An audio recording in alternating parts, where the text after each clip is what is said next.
This video is brought to you by friend of the channel Squarespace. Stick around to learn more about them, as well as a special offer they're making available through my channel. Gamers, I know what you are going to say. You're going to say, chill up, it happened again. You uploaded your news show and then just a few hours later, Jim Ryan stepped down as the boss of PlayStation.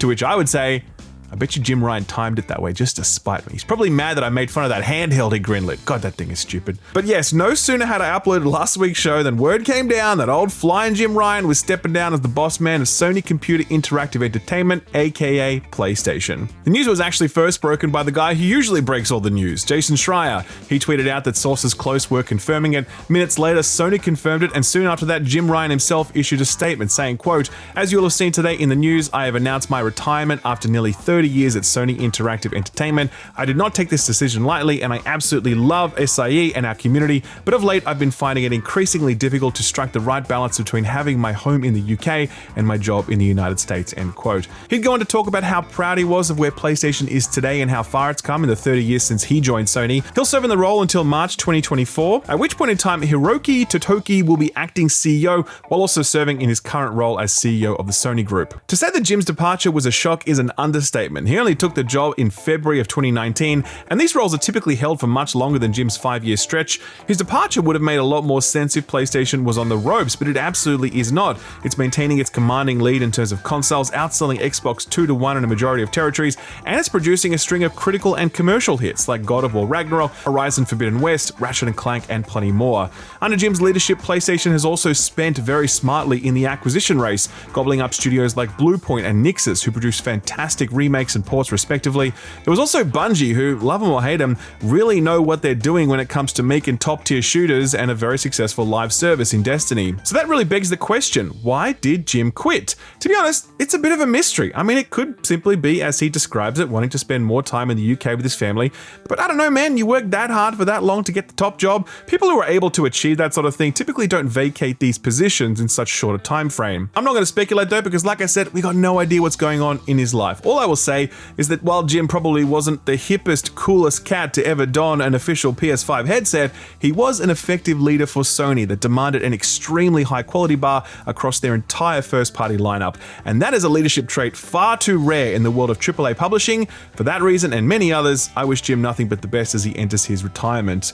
It's a sentiment shared by Phil Spencer, who tweeted out the following, quote, "Jim Ryan has been a great contributor to our industry and a fierce leader for PlayStation. I wish him the best in what he does next. Thank you for all you've done for the community over the last 30 years, Jim," end quote. Very classy, love that. It must be said though that Jim was not wished a fond bon voyage by everyone. Schreier commented that when he broke the news, he saw scores of PlayStation fans cheering, many of them upset with things like $70 games, the whole "we believe in generations" line before also shipping first-party games on last-gen hardware. That time he talked about PS1 or PS2 games looking old and said that no one would want to play them, charging for upgrades to next-gen games, something that they promised they wouldn't do, and then reneged on, and then they had to backtrack again. The list goes on. More than anything else though, Jim had a bit of an image problem, I think.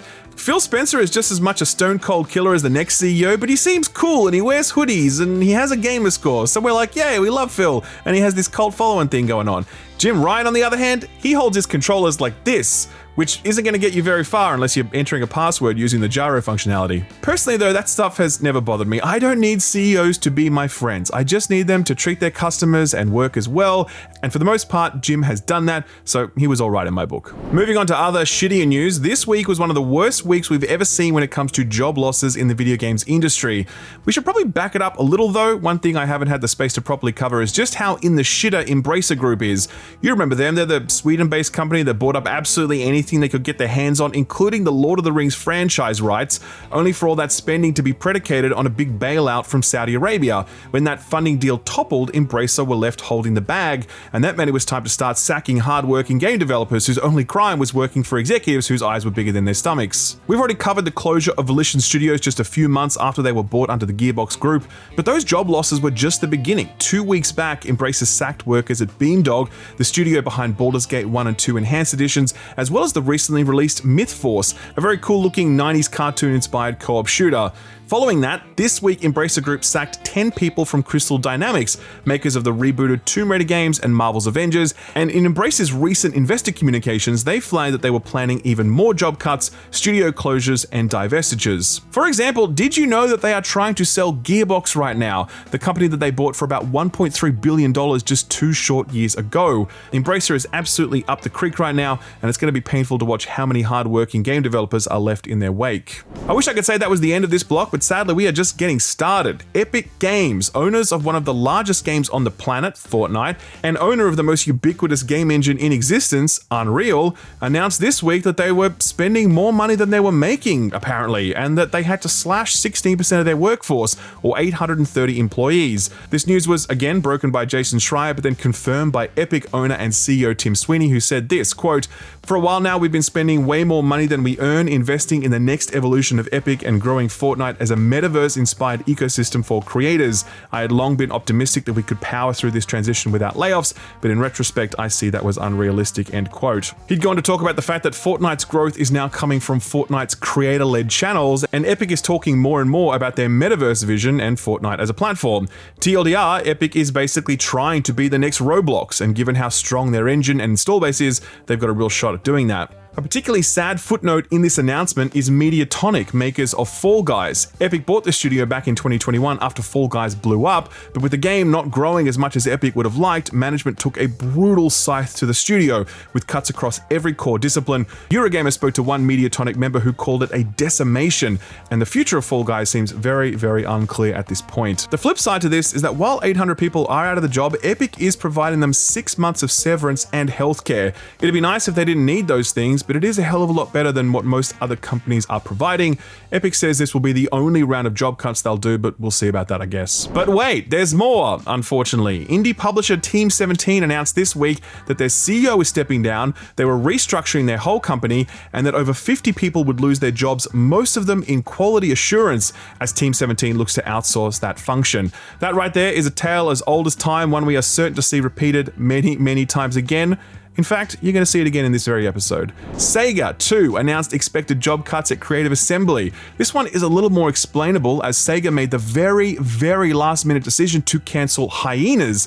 Now, you probably haven't heard about this game because no one has heard about this game, but this was going to be yet another free-to-play competitive team shooter with a cast of zany characters and probably an in-game shop full of overpriced stuff. The game was essentially done. Multiple closed betas showcasing that the game was at the end of its development cycle and that an official launch announcement was imminent. The announcement ended up being, game is cancelled. So much money and time wasted on something that will never generate a single dollar for Sega, and it's expected that the teams attached to that project will be let go. The final job cut announcement comes from a very unlikely place, Naughty Dog. We often hold this studio up in our mind as rather infallible, but don't forget that they had one of the worst reputations for crunch culture in the entire industry up until only recently. Well, this week, the studio reportedly and rather ruthlessly cut short the contracts of as many as 25 contract workers across a range of disciplines, but most of them being from, you guessed it, QA. Kotaku reported the news, and they also said this, quote, "Sources tell Kotaku that no severance is being offered to those currently laid off, and that impacted developers as well as remaining employees are being pressured to keep the news quiet," end quote. It's unclear why these people were let go, but the running theory is that it relates to the cancellation, or at least the pausing, of the Last of Us multiplayer title, which Bloomberg reported hit the rocks earlier this year after Bungie poo-pooed it. If Naughty Dog isn't near a release window, then the need for QA testers diminishes, so that theory does line up, but like I said, that's not confirmed. So that's Embracer Group, Epic, Team 17, Sega, and Naughty Dog, all in the space of like 2 weeks. And if everything we're hearing from game dev is true, it's highly likely that there will be plenty more cuts on the way very soon. Tough time to be in game dev. If it's not the job cuts, it's the Unity price hike bullshit. That story sort of wrapped up last week, but the Xbox leak was so massive that I didn't have time to circle back on it. Won't spend too much time on it now, except to say that Unity has essentially walked back on the majority of the bullshit they tried to pull with this tax on installations. It will still apply to more profitable games, but a key difference now is that it will no longer apply retroactively, which, yeah, no fucking shit. I can't believe they tried to get away with that in the first place. Broadly speaking, the game dev community is okay with these changes, though they'd rather not have to pay any additional money at all. Still, it doesn't matter to many of them as the trust is now gone, the horse is bolted, and many of them will begin using other engines for fear that Unity will pull more bullshit like this in future. Just a staggering blunder from Unity, totally torching their brand and reputation and having almost nothing to show for it in the end. They'll be studying this one in the business schools, no doubt about it. Speaking of game engines, CD Projekt Red have started talking about Cyberpunk 2, specifically the fact that they're abandoning the Red engine and moving to Unreal Engine 5. It was something that I flagged in my own review of the game, link in the description, since it seemed like CD Projekt Red were throwing away a lot of work and experience by moving on from Red Engine. CD Projekt Red don't agree. Game director Gabe Amantangelo spoke with PC Gamer and he said this, quote, "It isn't starting from scratch. A lot of times when you build these things like ray reconstruction, there's a lot of methodologies you can apply to new engines," end quote. He spoke about the fact that both engines have their own strengths, but they're working with Epic to bring the best parts of Red Engine into Unreal. It's commentary similar to what he said when we interviewed him on the FPS podcast. I asked Gabe if the move to a new country, a new studio in Boston, and a new game engine was at all scary, and he said no. He said it was exciting, and that he was confident that the team will be able to meet the challenge. If you want to see the rest of that interview, by the way, I'll leave a link to the full episode below the like button. A little bit more studio news to finish off. Glenn Schofield is leaving the studio he founded, Striking Distance, developers of the puzzlingly bad Callisto Protocol. This one had all the makings of an instant classic, picking up where the Dead Space series left off, but outside of its flashy visuals, the title had absolutely nothing going for it, and the combat was terribly bad. Just some weird riff on the old Mike Tyson Punch-Out formula, and I'm not even joking. If you played it, you know what I mean. Schofield's departure was revealed by Jason Schreier of Bloomberg. He had a killer week this week. It comes after publisher Krafton dropped a buttload of money on the game, but only shipped around 2 million copies owing to poor reviews. A perfect example of the high-stakes gamble that is AAA game development, when 2 million copies is considered a flop. It's unclear where Schofield will end up next or what will happen to Striking Distance, but hopefully the studio stays together, because if there's one thing we don't need, it's more layoffs. I'm sorry to do it, but here comes more bad news. It's looking more likely than ever that the KOTOR remake is getting cancelled. You might recall that this one was kind of put on ice after the first build was received so poorly internally that the project got taken off developer Aspire Media and was handed over to Saber Interactive. They insisted that the title was still alive, but this week Sony delisted the reveal trailer for the game. Sony claims that they routinely remove trailers based on music licenses expiring, which is true, I guess, but why would you let the music license for the game expire if you are still developing said game? Saber Interactive have not commented on the matter further, adding to speculation that it's been quietly cancelled. Worst of all, Saber Interactive is owned by Embracer Group, who, as we just discussed, are on a warpath to cut any and all costs they can to save themselves. Doesn't look good. I will keep you posted on this one, but do be ready for some disappointment. And finally, The Division 3 is coming. Again, this was announced last week, but I didn't have time to cover it due to the Xbox leak. The announcement was, it really wasn't much. Usually this sort of stuff happens at E3, or a Game Awards trailer, or after a live Just Dance performance, but no, this was just a press release being like, oh hey, we're making a new Division game. That's all we got. See you, bye. Like that was basically it. I mean, not quite. They did say that Julian Garrity was returning as the creative director for the game. He headed up the first two. He's currently working on massive Star Wars game due out next year, and the studio is also about to wrap up work on the Avatar game due out in December. It's likely that the full weight of the studio will then swing behind the Division 3, as this is a massive franchise. Surprisingly so. You would be surprised at how many people are still playing the Division 2, especially since Massive restarted the live service support, which kind of dropped off after the game's initial very strong release. So yeah, Division 3 is coming, but I wouldn't expect it any time before 2026 at the absolute earliest. A quick lightning round to finish off. Tempest Rising is an upcoming spiritual successor to the old Command & Conquer games. They just announced that they've secured the very talented Frank Klepacki to work on the soundtrack. He was the guy that worked on the original Red Alert soundtrack, producing this absolutely timeless banger. Roll it, Stu.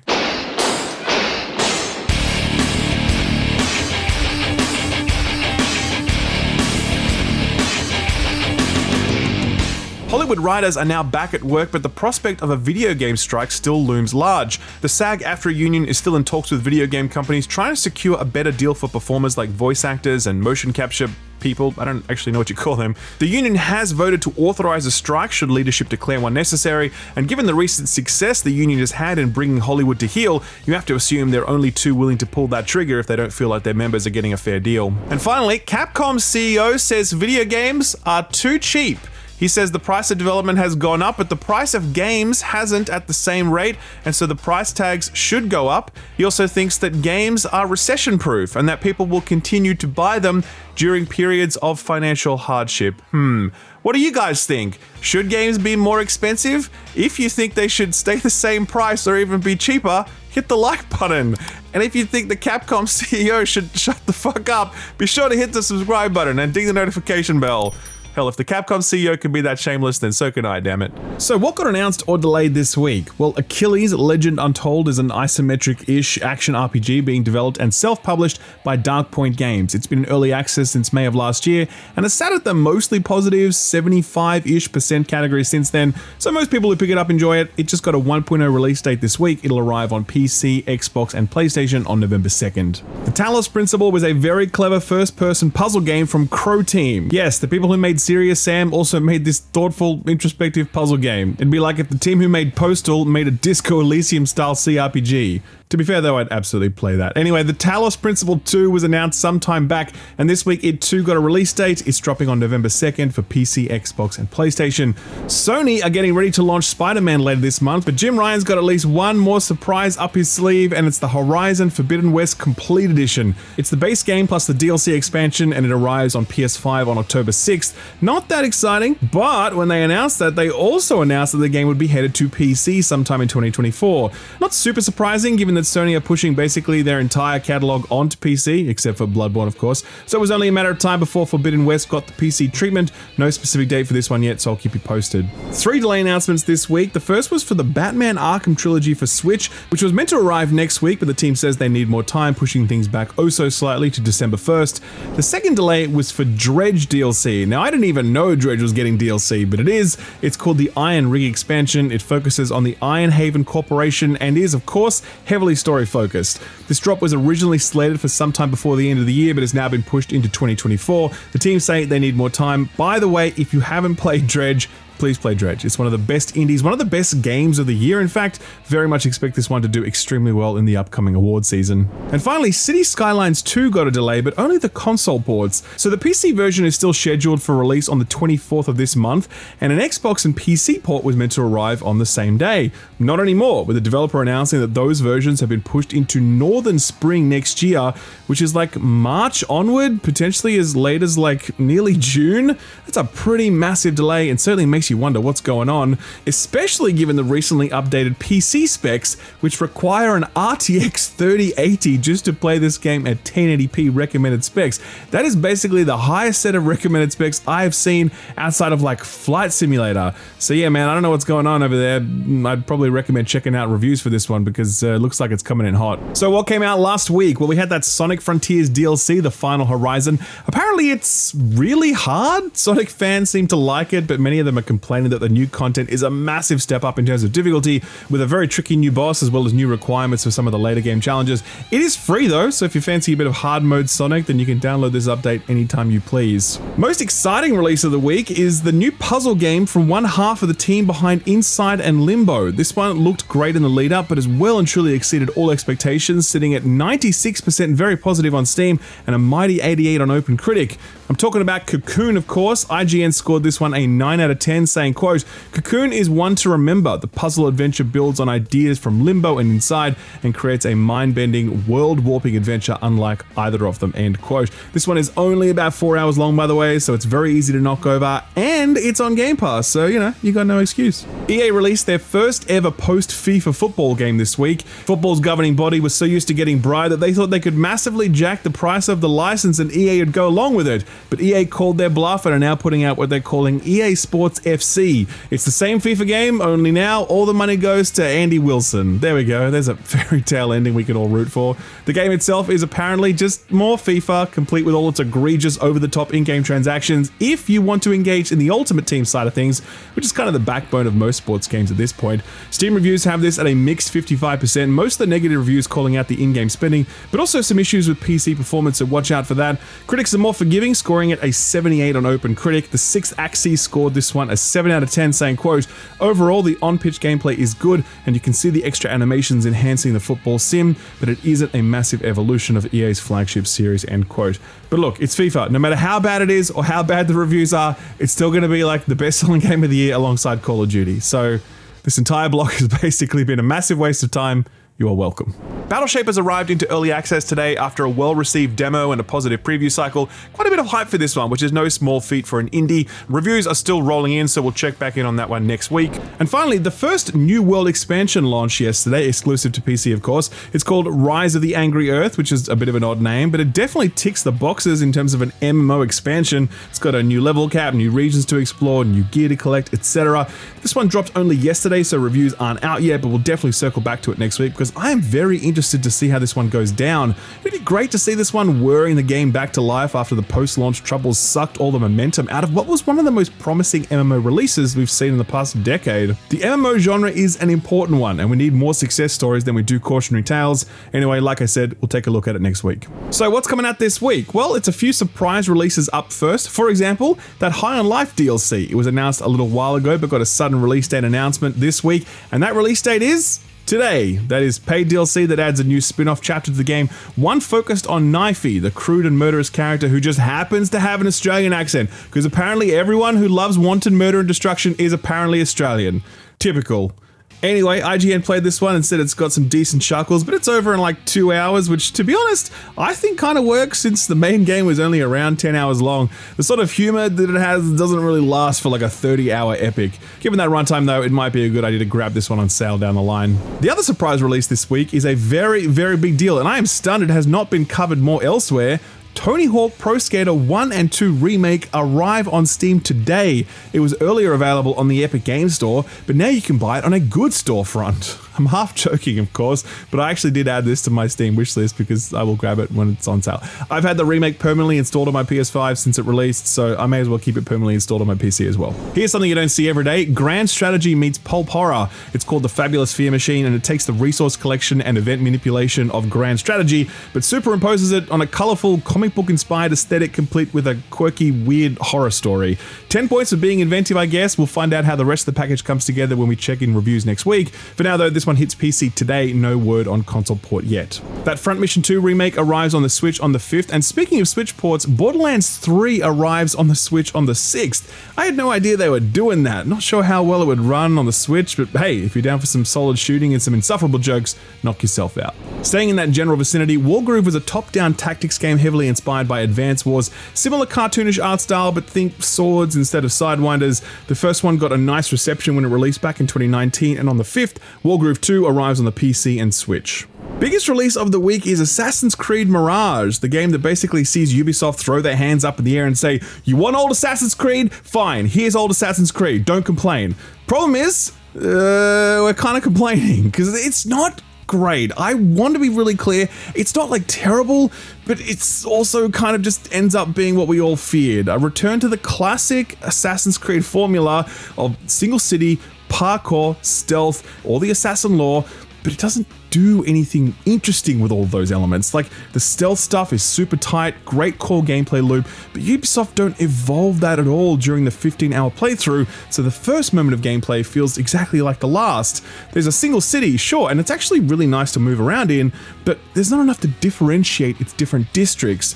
Most terminally, the writing is abysmally bad, like a complete failure to set up basic plot or villains, and the main character has like no story arc, and oh man, it's total mess. I think there's definitely some fun to be had with this one, and I actually really enjoyed the core stealth loop. Some of the newly introduced gameplay systems were really good, and Baghdad was a really nice place to explore and parkour over, but do I think you should grab this one now at full price? Not so much. Stick this one in the backlog for when you get some free time or when it hits Game Pass. If you want the full rundown on all this, by the way, I'll leave a link to my review below the like button. One more Switch release this week to shout out, Detective Pikachu returns. Not sure which genius at Nintendo came up with this idea in the first place, but we got an awesome Ryan Reynolds movie out of it, so I'm not complaining. This is a continuation of the mystery that unfurled in the first game, but you get a recap at the start of this one in case you missed it. It's the same quirky adventure style detective effective game that the first one on the 3DS was, only now looking slightly better on the Switch, because it's Pokemon we're talking about here, and Pokemon games are federally mandated to look like they are running on a Nintendo 64 without the expansion pack inserted. Anyway, this drops on the 6th, it'll probably be a good time if you're into this sort of thing. And finally, slickest release of the week is Forza Motorsport. Now, can I just say that I got a review code for this a while ago, but I was so busy with Cyberpunk and Assassin's Creed that I didn't get a chance to boot it up. Very, very bummed about that, because I'm increasingly more interested in racing games as time goes on, and the Forza series, both the Motorsport and Horizon variants, are just about as good as you can get. The absolute pinnacle of visual detail and graphical fidelity. This one featuring on-track ray tracing, not just in the garage as with previous games. This one also has a big focus on unlocks and progression, which was one of my biggest qualms with the other ones. The fact that everything kind of gets unlocked from the start, or it's unlocked randomly. This one has a much clearer sequential road to unblocking things, embracing that RPG thing that I loved about Gran Turismo or Need for Speed Underground. I definitely plan to keep this one installed and muck around with it when I get some free time, but as for a review, sadly I will not have time, and I will instead have to rely on the word of others, like GameSpot, who scored this one a 9 out of 10, saying, quote, "Forza Motorsport is a triumphant return for the simulation racing series, and it has never been as approachable or rewarding," end quote. The game is sitting at a mighty 84 on OpenCritic, so no surprise to see that Turn 10 has done it again. Hey, put this on your radar. We're family, Dawn. I promise nothing bad will ever happen to you. We belong together. From time to time, I like to abuse my platform with blatant bias and favoritism, like when I see a game from an Aussie indie developer and I'm like, oh yeah, chance to help out my countrymen. Luckily, this recommendation isn't just opportunistic patriotism, it also looks like a pretty great video game. This is Copycat from an indie duo who go by the name Spoonful of Wonder. Now, I don't want to spoil anything, but it's a cat game about being a cat, only instead of being uplifting and hopeful like Stray, it's kind of a bummer because it's about a cat who gets replaced and needs to figure out what to do next.